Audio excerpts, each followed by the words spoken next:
দুর্জয়কে ফাঁসানোর জন্য সন্দীপ আর রিজুকে শাস্তি দিচ্ছে রানী। সম্পূর্ণ জানতে ভিডিওটিতে একটি লাইক করে দেখতে থাকো।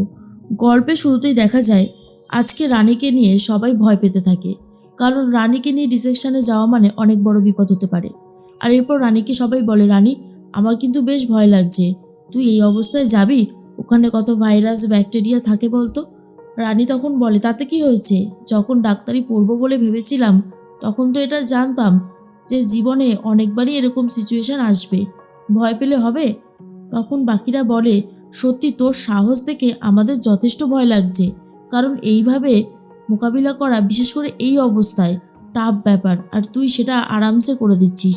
রানী তখন বলে, জানিস একবার কুলটিতে, আমাদের ওখানে আর কি, তো একটা বস্তিতে না আগুন লেগে যায়, সেখানে অনেক মানুষ একদম শেষ হয়ে গেছিল, তো তাদেরকে ডাক্তার চিকিৎসা করছিল।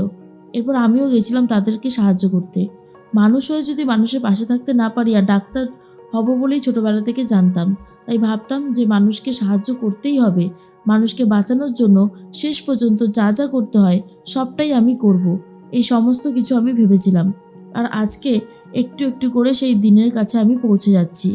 তখনই বাকিরা বলে, সে তো ঠিক আছে, তবে ডিসেকশন করার সময় তুই একটু সাবধানে থাকিস, মানে বুঝতে পারছিস তো, যাতে তোর কোনো অসুবিধা না হয়। রানী তখন বলে, আমার কোনো অসুবিধা হবে না, ও আমি জানি আমি ঠিক পারবো, আর আমার মনের ভেতরে সবটাই জানা যে এরকমটা হবে। তবে হ্যাঁ, নতুন কাজ করবো, একটু এক্সাইটমেন্টও লাগছে, আশা করি সব কিছু ঠিক হয়ে যাবে, এটা ভাবছি আর কি। তখনই চলে এসেছে ধ্রুব। ধ্রুব বাইক নিয়ে চলে আসে, আর তখনই রানী বাইকটাকে ভালো করে দেখতে থাকে। এরপরেই একটু এগিয়ে এসে ওই বাইকটা দেখে চিনতে পেরে যায়, আর বলে, অনিশাদির বাড়িতে আমি সেম বাইকই দেখেছিলাম। কি করে দেখলাম আমি? তার মানে আমার কাছে পুরো ধারণাটা এখন স্পষ্ট, এই লোগোটাই তো ছিল। তো হ্যাঁ, এখন বুঝতে পারছি, অনিশাদি, তারপর ধ্রুব, এরা সবাই মিলে একটা প্ল্যান করেছে দুর্জয়কে রাগিয়ে দেওয়ার জন্য, আর তারপরে অন্য কেউ একজন খেলাটা খেলেছে। সব সব সত্যি আমি বার করব, যেভাবেই হোক না কেন। এরপর ধ্রুব ভেতরে চলে যায়, আর অন্যদিকে তখন পিঙ্কি বৌদি চলে গেছে অনিশার কাছে। অনিশা তখন বলে, আরে বৌদি, এসো এসো এসো, তুমি এখানে? তখনই পিঙ্কি বলে, আজকাল তো আর তুমি আমার সাথে যোগাযোগ রাখছো না, তাই বাধ্য হয়ে আমাকেই আসতে হচ্ছে তোমার সাথে যোগাযোগ রাখার জন্য।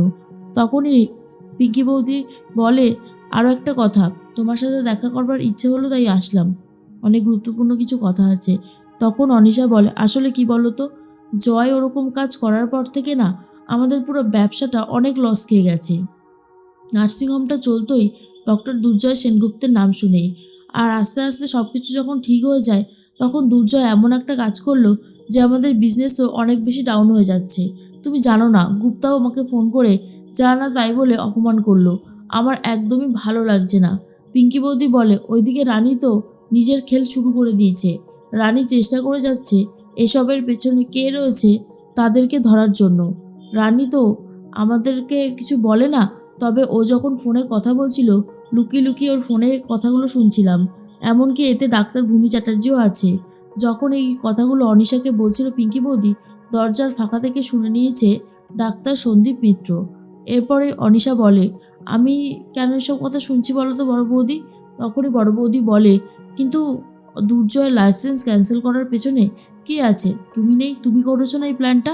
অনিশা বলে, না, আমি এই প্ল্যানটা করিনি, আমি এই প্ল্যানের কোনো ভাগেই জুড়ে নেই, তাই আমার দিকে কোনো ব্লেম আসবে না।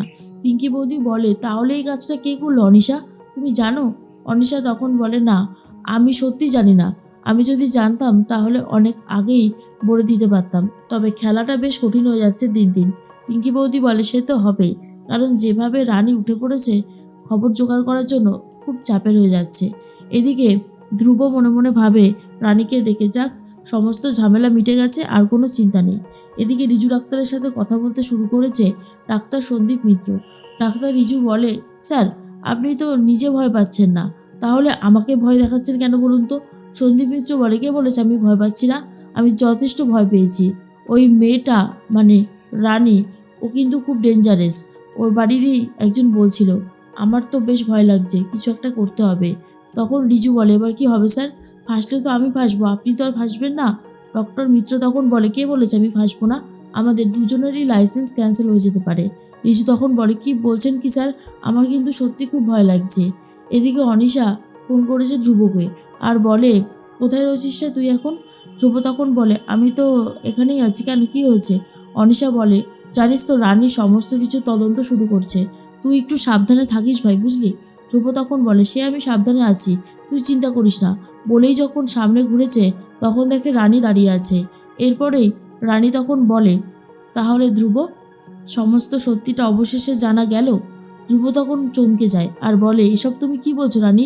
দেখো, সেদিন তুমি আমাকে যেভাবে তোমার বাড়ি থেকে বার করে দিলে, তারপর থেকে আমি তোমার সাথে কোনো রকমের কোনো সম্পর্ক রাখিনি। প্লিজ আমাকে জোর করো না। দুর্জয় বলে, আরে বাবা দাঁড়াও, আমি তো তোমাকে সম্পর্ক রাখতে বলিনি। তুমি এখন বলো তো মানে কেন? কেন আমার আর দুর্জয়ের মধ্যে ভুল বোঝাবুঝি তৈরি করতে চাইছিলে? ধ্রুব তখন বলে, আমি আমি কোথায় ভুল বোঝাবুঝি তৈরি করতে চাইলাম?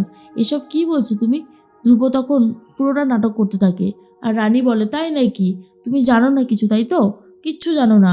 ঠিক আছে, এই ছবিটা দেখো তো, চিনতে পারো কি না? অনিশার ভাই ধ্রুবর একটা জয়েন্ট ছবি দেখায় রানী, আর তখন মনে মনে ভয় পেয়ে যায় এদিকে ধ্রুব, আর বলে, যা, রানী তাহলে জেনেই গেল অনিশাই আমার দিদি হয়। রানী বলে, আমি কিছু বলবো না, যা বলবে থানায় গিয়ে বলবে, পুলিশ তোমাকে নিশ্চয়ই ডেকে নিয়ে যাবে, তখন কথাগুলো বলবে। ধ্রুব ভয় পেয়ে গিয়ে তাড়াতাড়ি করে অনিশাকে ফোন ব্যাক করে আর বলে, দিদি দিদি এদিকে সর্বনাশ হয়ে গেছে, রানী কিন্তু জেনে গেছে তুই আর আমি ভাই বোন হই। কথাটা শোনার পরেই অনিশা বলে, ওকে করে জানলো? তুই কি বলেছিস? তখন ধ্রুব বলে, তোর মনে হয় আমি ওকে বলেছি? আমি ওকে কিচ্ছু বলিনি, ও অন্য কোথা থেকে জেনেছে। এর মধ্যেই দেখা যায় যে অনিশা বলে, কি করে জানলো? আমি তো কিছুই বুঝতে পারছি না। এদিকে ডাক্তার রিজু বলে, শুনুন স্যার, আমার কিন্তু যথেষ্ট ভয় লাগছে, কি করবো এবারে বলুন? তখনই ডাক্তার সন্দীপ মিত্র বলে, ভূমি চ্যাটার্জির ওপর নজর রাখো, আর ভূমি চ্যাটার্জি 24 ঘন্টা কোথায় যাচ্ছে কি করছে সবটা সবটা আমার খবর চাই, তার জন্য যত টাকা লাগে আমি দেব। আরে বাবা, দুর্জয় তো আর কোনো অন্যায় করেনি। এরপর দুর্জয়কে ফাঁসাতে গিয়ে শেষ পর্যন্ত আমাদেরই লাইসেন্স না ক্যান্সেল হয়ে যায়। রিজু ডাক্তার ভীষণই ভয় পায়। এদিকে অনিশার সাথে কথা বলতে শুরু করে মিস্টার গুপ্তা আর বলে, বেবি, কার সাথে কথা বলছো? তোমাকে তো বলেছিলাম যে নার্সিং হোমের মতোই চালাবে। তুমি জানো গত 2-3 দিন আমাদের কতটা লস হয়েছে? কী করে পারো এতটা লস করাতে? তুমি দুর্জয়কে এই নার্সিং হোমে আনতে চেয়েছিলে, তোমার এক্স বয়ফ্রেন্ড হয়, সেটা নিয়ে আমার কোনো আপত্তি নেই, কিন্তু এই যে বিজনেসের লসগুলো হচ্ছে, এগুলোর ক্ষতিপূরণ কে দেবে? কে দেবে এগুলোর ক্ষতিপূরণ? তখন আর কিছু বলতে পারছে না অনিশা, বলে, রানীর জন্য আমাকে এতগুলো কথা শুনতে হচ্ছে। অন্যদিকে রানী কথা বলতে থাকে বন্ধুদের সাথে, আর বন্ধুরা বলে, সত্যি রানী, এইসব করতে গেলে না মাথা অনেক ঠান্ডা রাখতে হয়, না হলে আবার দুর্জয় সেনগুপ্তের মতোই ভুল হয়ে যাবে। এই না না মানে সরি রে, আমি এসব বলতে চাইনি। রানী তখন বলে, থাক না, এগুলো বলে আর কী বা হবে, তুইও বাকি সবার মতনই ভাবিস। আমি ডক্টর দুর্জয় সেনগুপ্তকে নির্দোষ প্রমাণিত করবো, দেখতে থাক। আর যারা ওকে ফাঁসানোর চেষ্টা করেছে তাদেরও আসল মুখোশ টেনে খুলে দিয়ে এমন শাস্তি দেব যে জীবনেও ভুলতে পারবে না।